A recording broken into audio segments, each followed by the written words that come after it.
मारू महिला पंजवा घर तीजा अष्टपदियाँ। एक ओंकार सदगुर प्रसाद। लख 84 भ्रमते भ्रमते दुर्लभ जन्म अब पायो। रे मूड़े तू हो छे रस लपटायो। अमृत संग बसत है तेरे बिखिया स्यों उलझायो। रहाओ रतन जबे हर बन जनायो। कालर लाल चलायो। जय घर में तुध रहना बसना। सो घर चीत न आयो। अटल अखंड प्राण सुखदाई। एक निमक नहीं तुझ गायो। जहाँ जाना सो थान विसार्यो। एक निमक नहीं मन लायो। पुत्र कलत्र गृह देख समग्री। इसी में उलझायो। जित को लायो तित ही लागा। तैसे कर्म कमायो। जो भयो कृपाल ता साध संग पाया। जन नानक ब्रह्म ध्यायो। जो भयो कृपाल ता साध संग पाया। जन नानक ब्रह्म ध्यायो। सत्कारयोग सत्संगियो वाह गुरु जी का खालसा वाह गुरु जी की फतेह। मारू राग में गुरु अर्जन देव जी महाराज जी का ये शब्द अष्टपदी के रूप में है। 1017 अंग पर ये शब्द शोभायमान है। इसमें महाराज ने मनुष्य के संसार में आगमन और उसके क्रियाकलाप को दर्शाया है। सत्संगियों, सनातन धर्म के अनुसार प्रभु ने सृष्टि अपनी मर्जी से बनाई है। उसमें 84 लाख प्राणी पैदा किए हैं। 84 लाख योनियों की उत्पत्ति प्रभु ने की है, ऐसा सनातन धर्म मानता है। महाराज ने उसी का जिक्र किया है। लाख 84 लाख योनियों में प्राणी विचरता है। उसका आवागमन होता है। जब इन सारी योनियों की प्राप्ति हो जाती है तब प्रभु में उस प्राणी का विलय हो जाता है। इसीलिए अरदास में भी यही कहा जाता है कि आवागमन मिटावना, आवागमन मिटाओ, ऐसी अरदास गुरु के आगे की जाती है।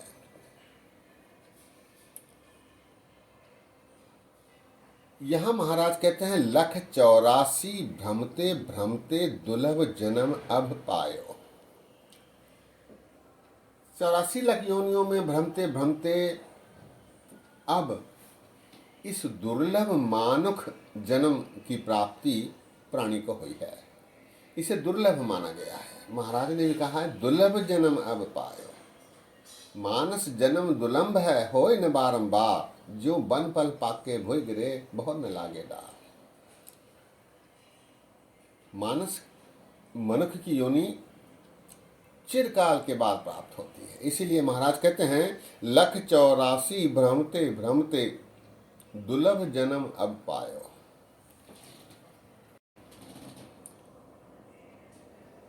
मनुष्य की प्राप्ति इसलिए भी बहुत महत्वपूर्ण है क्योंकि मनुष्य योनि में प्राणी प्रभु की सिफत कर सकता है, प्रभु को प्रसन्न कर सकता है और अपनी योनियों को काटने में समर्थ हो सकता है। इसीलिए इस मनुष्य योनि को बहुत महत्वपूर्ण माना गया है। 184 भ्रमते भ्रमते दुर्लभ जन्म अब पायो। हे मनुष्य, कई भटकना के बाद तुझे इस मनुष्य योनि की प्राप्ति हुई है।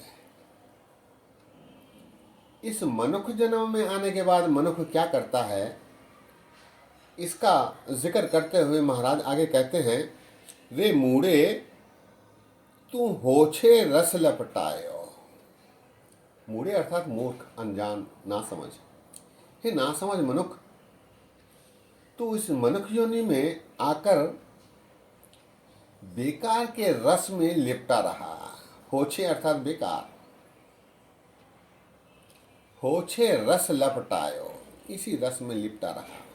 रस अनेक प्रकार के रस, पारिवारिक रस, धन का रस, सत्ता का रस, अहंकार का रस, काम वासना का रस, अनेक प्रकार के रसों में जो होछे हैं, बेकार हैं।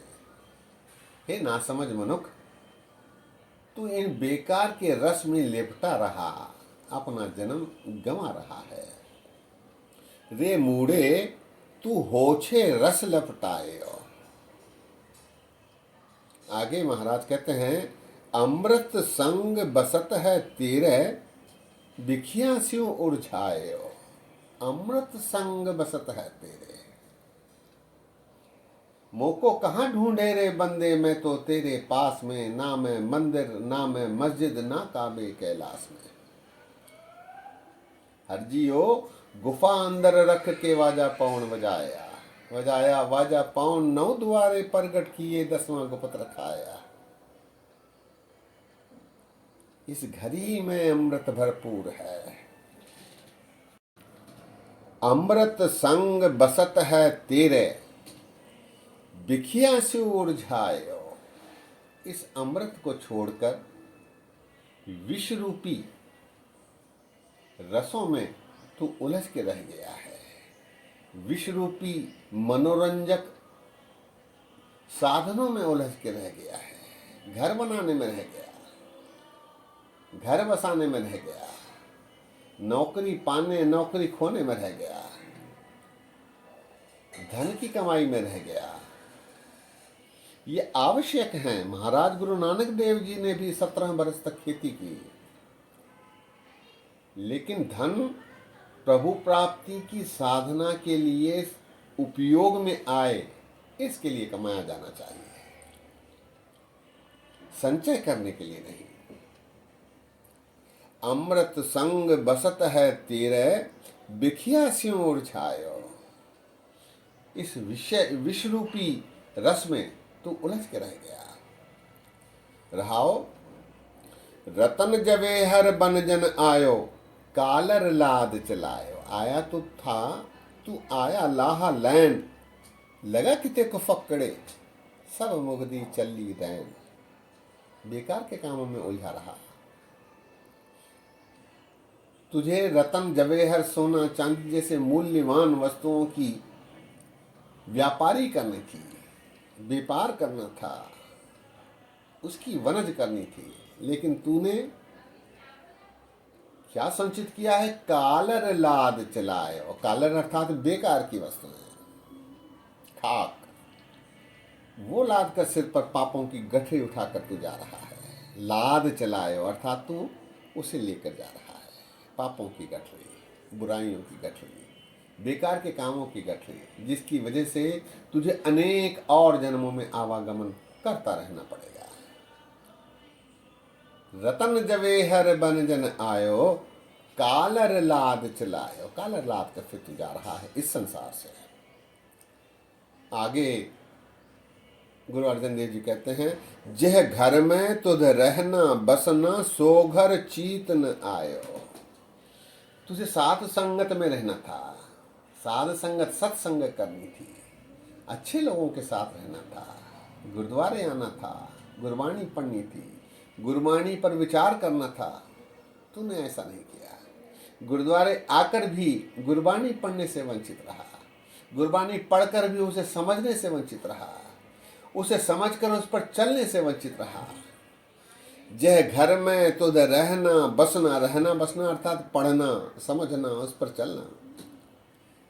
सो घर चीत न आयो, तो तूने उसे याद नहीं रखा। अटल अखंड प्राण सुखदाई, एक निमक नहीं तुझ गायो। उस परमात्मा को तो याद रखना था, उस परमात्मा द्वारा समाज में निर्धारित आचरण का पालन करना था। ये तूने नहीं किया। अटल अखंड प्राण सुखदाई, वो अटल है, अखंड है, प्राणों को सुख देने वाला है। अकाल पुरख परमात्मा, वाहिगुरु, खुदा, गॉड, ईश्वर, ऑलमाइटी। अटल अखंड प्राण सुखदाई, एक निमक नहीं तुझ गायो। एक क्षण भर के लिए भी, अर्थात कभी भी तूने उसे याद नहीं किया, उसकी सिफत नहीं की, उसको सिमरन नहीं किया। पुत्र कलत्र गृह देख समग्री, इसी में उलझायो।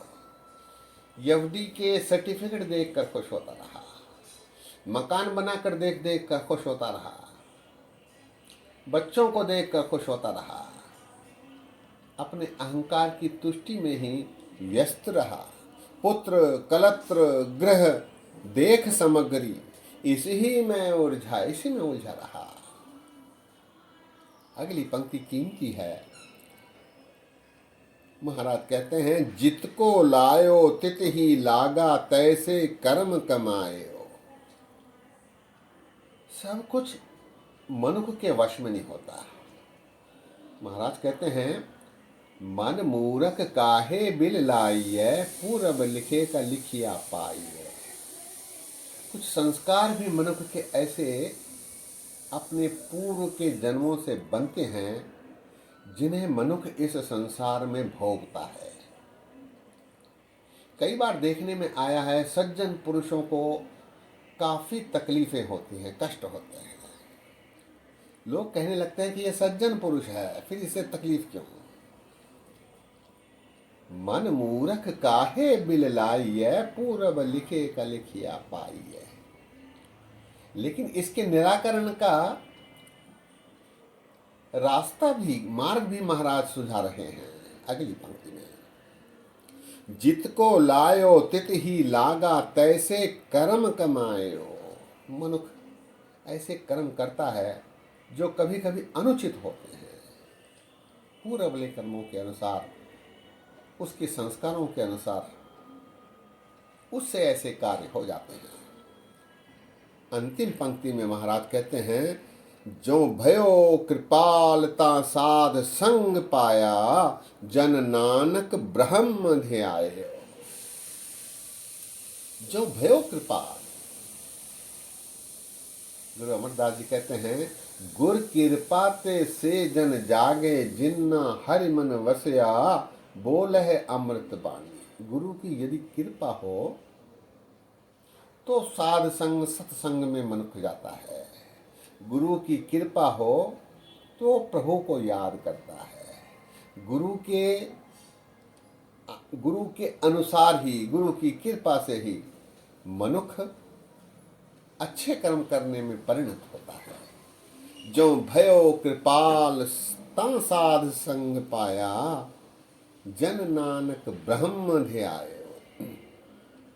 गुरु की कृपा हुई तो साध संग में जाकर ब्रह्म का ध्यान मनुष्य कर पाता है। ऐसा गुरु अर्जन देव जी महाराज अपने इस शब्द की अंतिम पंक्ति में दर्शा रहे हैं। आइए शब्द एक बार फिर पढ़ते हैं। लख 84 भ्रमते भ्रमते, दुर्लभ जन्म पायो। रे मूड़े तू हो छे रस लपटायो, अमृत संग बसत है तेरे, बिख्या स्योर झायो। रहाओ रतन जवे हर बन जन आयो, कालर लाद चलायो। जय घर में तुद रहना बसना, सो घर चीत न आयो। अटल अखंड प्राण सुखदाई, एक निमक नहीं तुझ गायो। जहाँ जाना सो थान विसार्यो, एक निमक नहीं मन लायो। पुत्र कलत्र गृह देख समगरी, सी में उलझायो। जित को लायो तित ही लागा, तैसे कर्म कमायो। जो भयो कृपाल ता साध संग पाया, जन नानक ब्रह्म ध्यायो। जो भयो कृपाल ता साध संग पाया, जन नानक ब्रह्म ध्यायो।